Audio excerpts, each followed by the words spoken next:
Vous vous êtes intéressé précédemment à une trilogie sur la condition des femmes en Algérie. Femme fatale qui dresse le portrait de femmes en Kabylie, en Algérie. Et puis votre exposition aussi de l'invisible au visible, Moujahidat. Moujahidat en arabe, ça veut dire donc combattante. C'est le deuxième volet. Le troisième que vous préparez, ce sera sur les Touaregs plutôt. Oui. Alors prenons justement ces photos de combattantes algériennes. Pourquoi est-ce que vous avez voulu leur rendre hommage? Tout simplement parce que comme le titre l'indique, je me suis rendu compte que les femmes combattantes étaient complètement invisibles dans les livres d'histoire et dans la mémoire collective, en tous les cas en France. Et quand j'ai découvert ça, je me suis dit qu'il fallait absolument faire quelque chose autour de ces femmes-là. Et c'est pour ça que, naturellement, j'ai fait un travail sur ces femmes-là. Donc, il y a l'idée du diptyque, c'est-à-dire que je prends une photo d'elles aujourd'hui et je leur demande de me donner une photo d'époque, de 54 à 62, donc pendant la guerre. Et avec ça, il y a un texte qui explique ce qu'elles faisaient avant, pendant et après. Alors justement, on va s'arrêter sur l'une d'entre elles où on voit une jeune femme combattante qui pose en uniforme. Et puis bien entendu, les années ont passé, on la revoit après. On imagine une Chibania, comme on pourrait dire, une femme retraitée. On va la voir à l'image. Est-ce que vous pouvez nous raconter l'histoire de cette photo ? Alors oui, alors cette dame, elle a eu très rapidement, elle a pris conscience en fait de ce qui se passait en Algérie et du fait qu'il fallait absolument qu'elle fasse quelque chose. Il fallait que son combat il se matérialise. Et donc elle est partie dans le maquis. En fait, et son rôle à elle, c'était d'être un soldat, tout simplement, et de faire la même chose que les hommes à l'époque. Parce que c'est vrai qu'on est dans les années 50, donc à l'échelle internationale, les femmes n'avaient pas beaucoup de droits, et que les femmes algériennes, elles se sont rendues compte qu'en faisant la même chose que les hommes, elles allaient être considérées de la même manière. Et c'est en faisant la même chose que les hommes, et en combattant pendant toutes ces années de guerre, qu'elle pouvait avoir de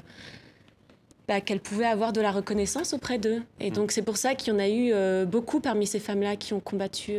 Alors Gisèle Halimi aurait un jour, j'utilise le conditionnel, mais demandé à Ahmed Ben Bella, l'un des héros de la révolution algérienne, que vont devenir ces femmes combattantes une fois la guerre d'Algérie terminée. Il aurait répondu, elles retourneront au foyer. Et c'est terrible. C'est terrible parce qu'il y a une part de vérité. Il y a une part de vérité, certaines d'entre elles sont retournées au foyer. Alors, il y a plusieurs explications, parce que j'en ai rencontré quand même beaucoup de ces femmes-là. Il y a celles qui voulaient plus entendre parler de la guerre, parce qu'elles voulaient juste retrouver leur foyer, donc leur mari s'il était encore vivant, les enfants s'ils étaient encore là. Donc, elles voulaient juste retrouver une vie normale, anodine, quotidienne, en fait. Donc, il y a ce cas de figure-là. Et puis après, il y a ces autres femmes qui ont profité des actions qu'elles ont menées pendant la guerre pour obtenir des diplômes. Donc, à l'époque, elles n'avaient pas forcément la possibilité de faire de longues études et donc d'avoir un diplôme. Et certaines, après la guerre, ont fait de longues études pour avoir le diplôme, pour être infirmière, institutrice, professeure, etc., etc. Pourquoi est-ce que vous avez décidé de vous intéresser à ces féministes de confession musulmane en France ? Je crois que, tout simplement, comme mon travail il s'articule autour des invisibles, et naturellement, j'ai envie de travailler sur des femmes qui sont invisibles. Et pour moi, les femmes musulmanes féministes sont, par conséquent, pas représentées ou suffisamment représentatifs dans les médias. Et j'ai encore envie, d'ailleurs, je suis encore en train de travailler là-dessus, de faire un travail photographique autour de ce mouvement-là que l'on découvre nous et qui, pour moi, en tous les cas, existe depuis de nombreuses années de par le fait que j'ai grandi dans un environnement comme celui-là. Donc, aujourd'hui... Le paradoxe, c'est qu'en plus, elles font souvent l'actualité, la question du port du voile, de la condition des femmes, et pourtant, on les entend rarement. Oui, c'est ça qui est assez... Donc là, on imagine que vous, l'expo, il y aura un texte à côté quand même ? Oui, il y aura un texte. Il y a toujours, dans mes travaux, il y a toujours l'idée d'avoir un texte qui est accompagné de la photo, parce que je trouve que le spectateur a besoin d'avoir tous les éléments qui permettent de comprendre un peu plus le sujet surtout avec toutes les problématiques qu'il peut y avoir aujourd'hui, on a d'autant plus besoin d'avoir des textes qui accompagnent. Justement, il y a une photos. libération de la parole des femmes avec le hashtag MeToo, moi aussi, depuis l'affaire Weinstein aux États-Unis. Vous avez commencé à rencontrer ces femmes, on imagine. En général, une femme française de confession musulmane féministe, elle est féministe comme on est chacun de nous, homme ou femme d'ailleurs féministe. Ou, selon vous, c'est quoi d'ailleurs être féministe?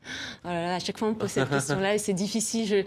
Non, mais souvent, c'est vrai qu'il y a un peu confusion du genre. Les gens pensent que c'est par exemple d'être contre les hommes, ce qui n'est pas du tout le cas. Non, Féministe, non, c'est justement non. se battre pour qu'on aboutisse à une égalité pleine et entière. C'est tout à fait ça. Oh, oui. Et c'est vrai que parmi les femmes que j'ai pu rencontrer, elles sont dans cette même, dans ce même idéal, que les hommes et les femmes puissent être considérés de la même manière et puissent être sur le même pied d'égalité.